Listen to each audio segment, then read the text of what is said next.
Nous rejetons ces dispositions et nous ne les observerons jamais. Elles sont révolues depuis la fin avec la Seconde Guerre mondiale. Le préambule dit que toutes les nations, grandes ou petites, sont égales. Sommes-nous égaux s'agissant des sièges permanents? Non, nous ne sommes pas égaux. Le préambule déclare noir sur blanc que toutes les nations sont égales, qu'elles soient grandes ou petites. Avons-nous le droit de veto? Sommes-nous vraiment égaux? Le préambule dit que nous avons les mêmes droits, que nous soyons une grande ou une petite nation. C'est ce qui est dit dans le préambule et ce sur quoi nous nous sommes mis d'accord.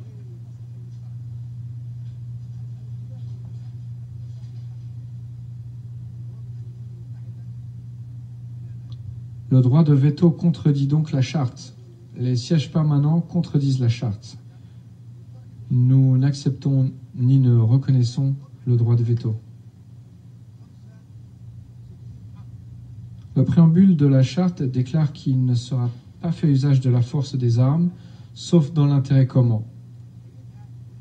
C'est le préambule que nous avons adopté et signé. Et nous avons rejoint l'ONU parce que nous voulions que la charte reflète ces idées. Il dit que la force des armes ne doit être utilisée que dans l'intérêt commun de toutes les nations. Mais que s'est-il passé depuis? 65 guerres ont éclaté depuis la création de l'Organisation des Nations Unies et du Conseil de sécurité. 65 depuis leur création,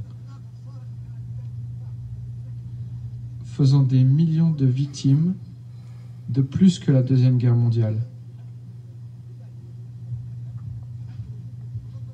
Ces guerres, ainsi que le recours à l'agression et à la force au cours de ces 65 guerres, sont-elles dans l'intérêt commun de tous? Non, elles sont dans l'intérêt d'un ou 3 ou 4 pays, mais certainement pas de toutes les nations. Nous discutons pour savoir si ces guerres étaient dans l'intérêt d'un pays ou de toutes les nations. Cela contredit de manière flagrante la Charte des Nations Unies que nous avons signée, et à moins que nous agissions conformément à la Charte des Nations Unies que nous avons adoptée, nous la rejetons, et nous n'avons pas peur de parler à quiconque de façon peu diplomatique. Nous parlons à présent de l'avenir de l'ONU.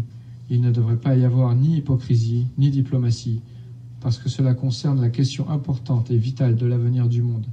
C'est l'hypocrisie qui a entraîné les 65 guerres depuis la création de l'ONU.